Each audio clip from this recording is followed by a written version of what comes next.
The Black Cat by Edgar Allan Poe. For the most wild yet most homely narrative which I am about to pen, I neither expect nor solicit belief. Mad indeed would I be to expect it, in a case where my very senses reject their own evidence. Yet mad am I not, and very surely do I not dream. But tomorrow I die. Today I would unburthen my soul. My immediate purpose is to place before the world, plainly, succinctly, and without comment, a series of mere household events. In the consequences, these events have terrified, have tortured, have destroyed me. Yet I will attempt to expound them. To me they have presented little but horror. To many they will seem less terrible than baroque. Hereafter perhaps some intellect may be found which will reduce my phantasm to the commonplace, some intellect more calm, more logical, and far less excitable than my own, which will perceive, in the circumstances I detail with awe, nothing more than an ordinary succession of very natural causes and effects. From my infancy I was noted for the docility and humanity of my disposition. My tenderness of heart was even so conspicuous as to make me the jest of my companions. I was especially fond of animals, and was indulged by my parents with a great variety of pets. With these I spent most of my time, and never was so happy as when feeding and caressing them. This peculiarity of character grew with my growth, and, in my manhood, I derived from it one of my principal sources of pleasure. To those who have cherished an affection for a faithful and sagacious dog, I need hardly be at the trouble of explaining the nature or the intensity of the gratification thus derivable. There is something in the unselfish and self-sacrificing love of a brute which goes directly to the heart of him who has had frequent occasions to test the paltry friendship and gossamer fidelity of mere man. I married early, and was happy to find in my wife a disposition not uncongenial with my own. Observing my partiality for domestic pets, she lost no opportunity of procuring those of the most agreeable kind. We had birds, goldfish, a fine dog, rabbits, a small monkey, and a cat. This latter was a remarkably large and beautiful animal, entirely black, and sagacious to an astonishing degree. In speaking of his intelligence, my wife, who at heart was not a little tinctured with superstition, made frequent allusions to the ancient popular notion which regarded all black cats as witches in disguise. Not that she was ever serious upon this point, and I mention the matter at all for no better reason than that it happens just now to be remembered. Pluto, this was the cat's name, was my favourite pet and playmate. I alone fed him, and he attended me wherever I went about the house. It was even with difficulty that I could prevent him from following me through the streets. Our friendship lasted in this manner for several years, during which my general temperament and character, through the instrumentality of the fiend intemperance, had, I blush to confess it, experienced a radical alteration for the worse. I grew day by day more moody, more irritable, more regardless of the feelings of others. I suffered myself to use intemperate language to my wife. At length I even offered her personal violence. My pets, of course, were made to feel the change in my disposition. I not only neglected, but ill-used them. For Pluto, however, I still retained sufficient regard to restrain me from maltreating him, as I made no scruple of maltreating the rabbits, the monkey, or even the dog, when by accident or through affection they came in my way. But my disease grew upon me, for what disease is like alcohol? And at length even Pluto, who was now becoming old and consequently somewhat peevish, even Pluto began to experience the effects of my ill temper. One night, returning home, much intoxicated, from one of my haunts about town, I fancied that the cat avoided my presence. I seized him, when, in his fright at my violence, he inflicted a slight wound upon my hand with his teeth. The fury of a demon instantly possessed me. I knew myself no longer. My original soul seemed at once to take its flight from my body, and a more than fiendish malevolence, gin-nurtured, thrilled every fibre of my frame. I took from my waistcoat pocket a penknife, opened it, grasped the poor beast by the throat, and deliberately cut one of its eyes from the socket. I blush, I burn, I shudder, while I pen the damnable atrocity.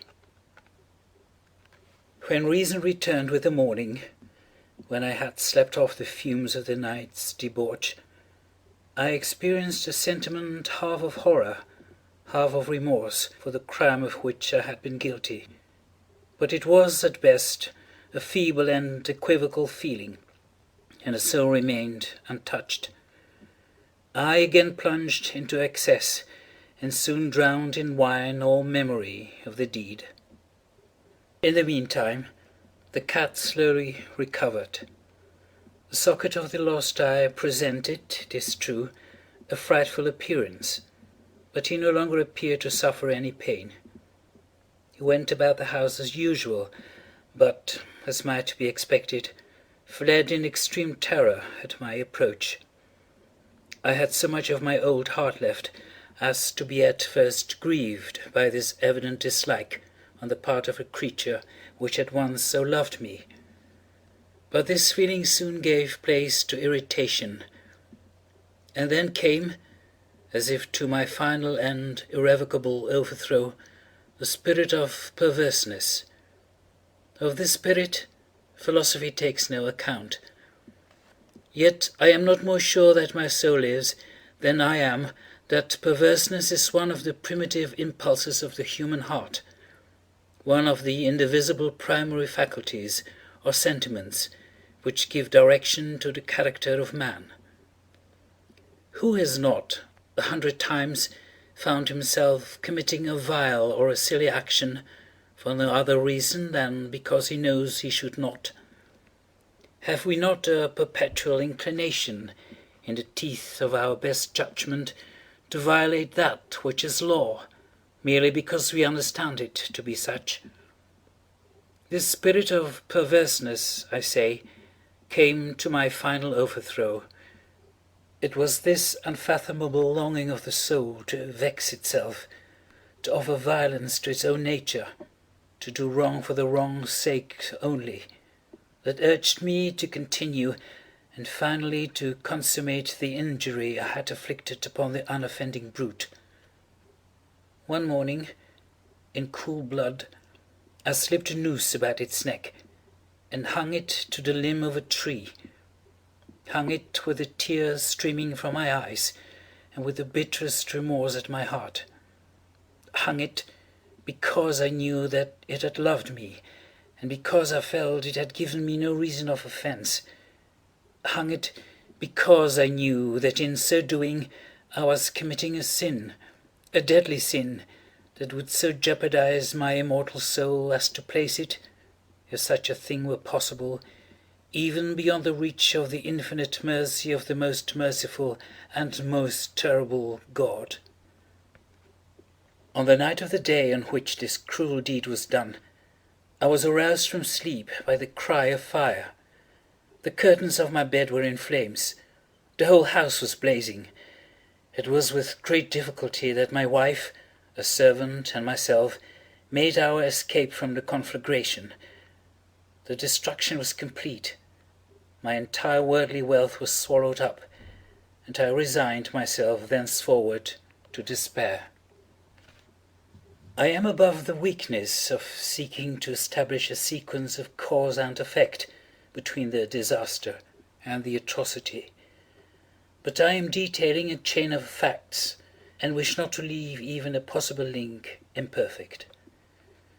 On the day succeeding the fire, I visited the ruins. The walls, with one exception, had fallen in. This exception was found in a compartment wall, not very thick, which stood about the middle of the house, and against which had rested the head of my bed. The plastering had here, in great measure, resisted the action of the fire, a fact which I attributed to its having been recently spread. About this wall a dense crowd were collected, and many persons seemed to be examining a particular portion of it with very minute and eager attention.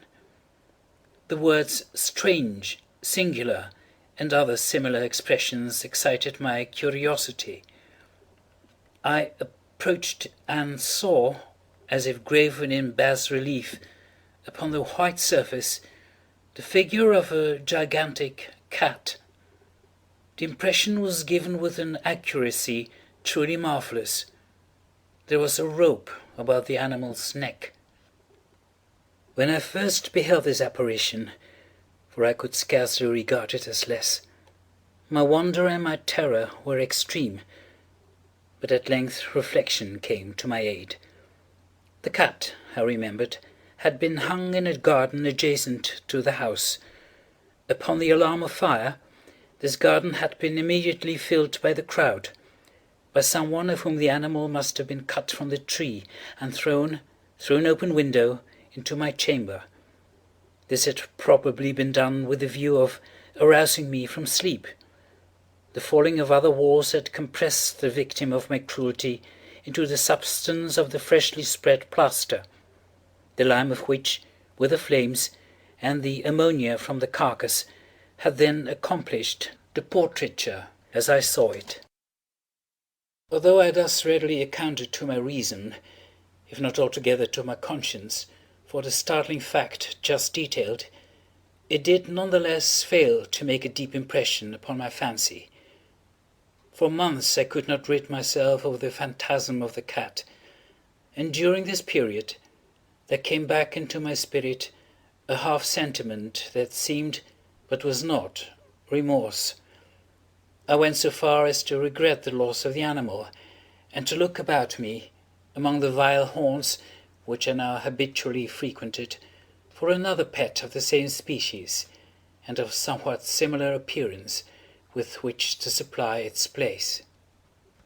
One night, as I sat half stupefied in a den of more than infamy, my attention was suddenly drawn to some black object reposing upon the head of one of the immense hogsheads of gin or of rum, which constituted the chief furniture of the apartment. I had been looking steadily at the top of this hogshead for some minutes, and what now caused me surprise was the fact that I had not sooner perceived the object thereupon. I approached it and touched it with my hand. It was a black cat, a very large one, fully as large as Pluto, and closely resembling him in every respect but one. Pluto had not a white hair upon any portion of his body, but this cat had a large, although indefinite, splotch of white covering nearly the whole region of the breast. Upon my touching him, he immediately arose, purred loudly, rubbed against my hand, and appeared delighted with my notice. This, then, was the very creature of which I was in search. I at once offered to purchase it of the landlord, but this person made no claim to it, knew nothing of it, had never seen it before. I continued my caresses, and when I prepared to go home, the animal evinced a disposition to accompany me. I permitted it to do so, occasionally stooping and patting it as I proceeded. When I reached the house, it domesticated itself at once, and became immediately a great favourite with my wife. For my own part, I soon found a dislike to it arising within me. This was just the reverse of what I had anticipated, but I know not how or why it was, its evident fondness for myself rather disgusted and annoyed. By slow degrees, these feelings of disgust and annoyance rose into the bitterness of hatred. I avoided the creature, a certain sense of shame and the remembrance of my former deed of cruelty preventing me from physically abusing it. I did not, for some weeks, strike or otherwise violently ill-use it, but gradually, very gradually, I came to look upon it with unutterable loathing, and to flee silently from its odious presence as from the breath of a pestilence. What added, no doubt, to my hatred of the beast was a discovery on the morning after I brought it home, that, like Pluto, it also had been deprived of one of its eyes. The circumstance, however, only endeared it to my wife, who, as I have already said, possessed in a high degree that humanity of feeling which had once been my distinguishing trait and the source of many of my simplest and purest pleasures. With my aversion to this cat, however, its partiality for myself seemed to increase. It followed my footsteps with a pertinacity which it would be difficult to make the reader comprehend. Whenever I sat, it would crouch beneath my chair, or spring upon my knees, covering me with its loathsome caresses. If I arose to walk, it would get between my feet, and thus nearly throw me down, or, fastening its long and sharp claws in my dress, clamber in this manner to my breast.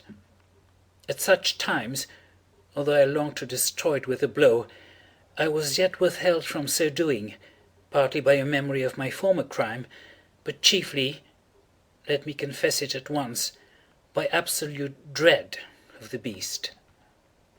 This dread was not exactly a dread of physical evil, and yet I should be at a loss how otherwise to define it.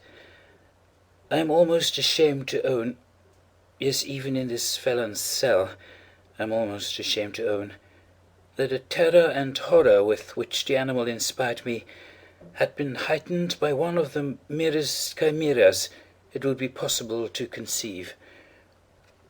My wife had called my attention, more than once, to the character of the mark of white hair, of which I have spoken, and which constituted the sole visible difference between the strange beast and the one I had destroyed.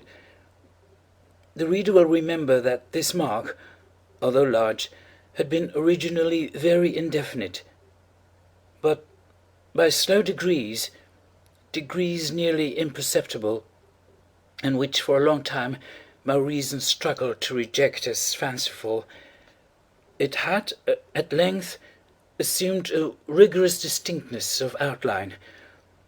It was now the representation of an object that I shudder to name, and for this, above all, I loathed and dreaded, and would have rid myself of the monster had I dared. It was now, I say, the image of a hideous, of a ghastly thing, of the gallows, O mournful and terrible engine of horror and of crime, of agony and of death. And now was I indeed wretched beyond the wretchedness of mere humanity, and a brute beast, whose fellow I had contemptuously destroyed, a brute beast to work out for me, a man fashioned in the image of the high God, so much of insufferable woe. Alas, neither by day nor by night knew I the blessing of rest any more. During the former, the creature left me no moment alone, and in the latter I started hourly from dreams of unutterable fear, to find the hot breath of the thing upon my face, and its vast weight, an incarnate nightmare that I had no power to shake off, incumbent eternally upon my heart.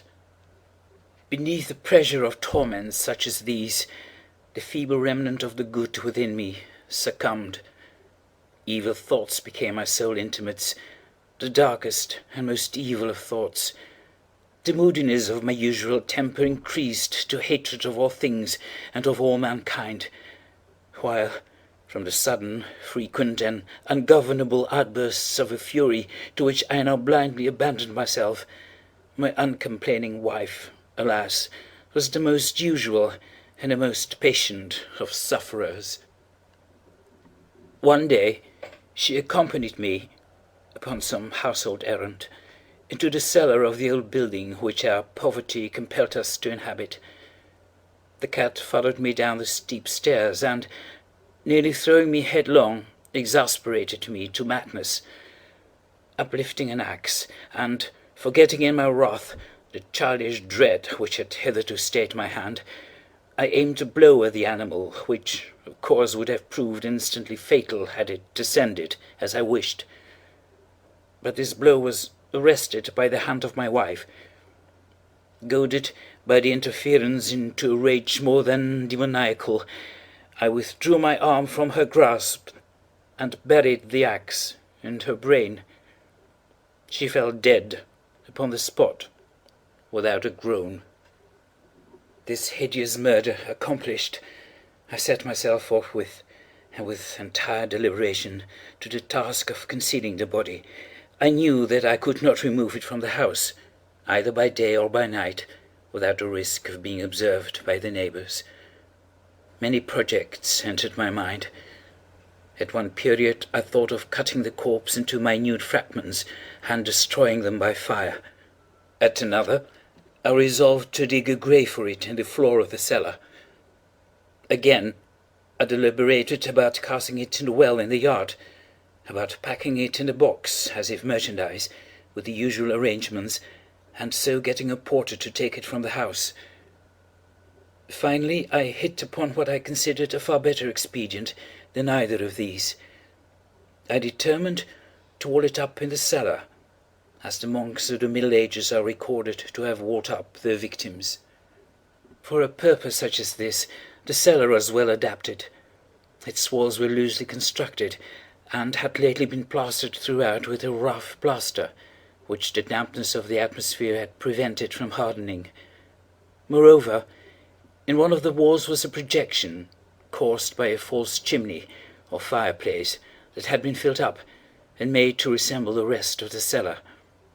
I made no doubt that I could readily displace the bricks at this point, insert the corpse, and wall the whole up as before, so that no eye could detect anything suspicious. And in this calculation I was not deceived.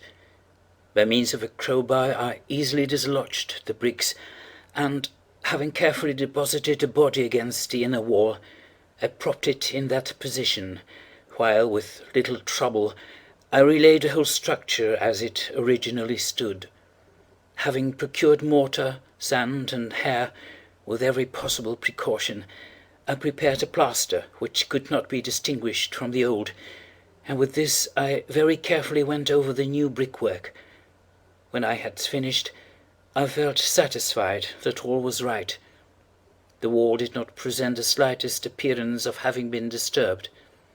The rubbish on the floor was picked up with the minutest care. I looked around triumphantly, and said to myself, "Here at least, then, my labour has not been in vain."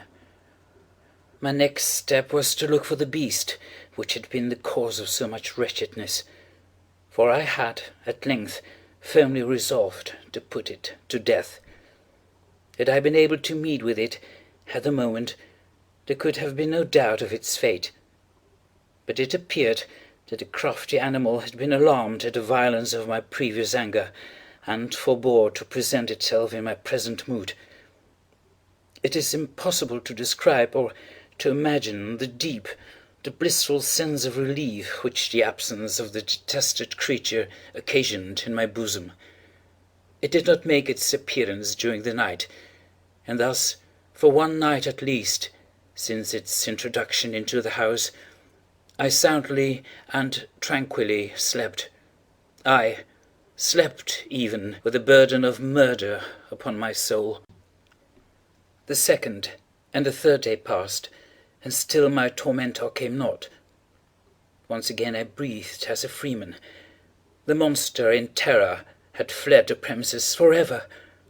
I should behold it no more. My happiness was supreme. The guilt of my dog deed disturbed me but little. Some few inquiries had been made, but these had been readily answered. Even a search had been instituted, but of course nothing was to be discovered. I looked upon my future felicity as secured. Upon the fourth day of the assassination, a party of the police came, very unexpectedly, into the house, and proceeded again to make rigorous investigation of the premises. Secure, however, in the inscrutability of my place of concealment, I felt no embarrassment whatever. The officers bade me accompany them in their search. They left no nook or corner unexplored. At length, for the third or fourth time, they descended into the cellar. I quivered not in a muscle. My heart beat calmly as that of one who slumbers in innocence. I walked the cellar from end to end. I folded my arms upon my bosom, and roamed easily to and fro. The police were thoroughly satisfied, and prepared to depart. The glee at my heart was too strong to be restrained. I burned to say but one word, by way of triumph, and to render doubly sure their assurance of my guiltlessness. "Gentlemen," I said at last, as the party ascended the steps, "I delight to have allayed your suspicions. I wish you all health, and a little more courtesy. By the by, gentlemen, this is a very well-constructed house." In the rabid desire to say something easily, I scarcely knew what I uttered at all. "I may say an excellently well-constructed house. These walls— Are you going, gentlemen? These walls are solidly put together, and here, through the mere frenzy of bravado, I rapped heavily with the cane which I held in my hand, upon that very portion of the brickwork behind which stood the corpse of the wife of my bosom. But may God shield and deliver me from the fangs of the arch-fiend! No sooner had the reverberation of my blows sunk into silence than I was answered by a voice from within the tomb, by a cry, at first muffled and broken like the sobbing of a child, and then quickly swelling into one long, loud, and continuous scream, utterly anomalous and inhuman, a howl, a wailing shriek, half of horror and half of triumph, such as might have arisen only out of hell, conjointly from the throats of the damned in their agony, and of the demons that exult in their damnation. Of my own thoughts it is folly to speak. Swooning, I staggered to the opposite wall. For one instant the party upon the stairs remained motionless, through extremity of terror and of awe. In the next, a dozen stout arms were toiling at the wall. It fell bodily. The corpse, already greatly decayed and clotted with gore, stood erect before the eyes of the spectators. Upon its head, with red extended mouth and solitary eye of fire, sat the hideous beast whose craft had seduced me into murder, and whose informing voice had consigned me to the hangman. I had walled the monster up within the tomb. End of The Black Cat by Edgar Allan Poe.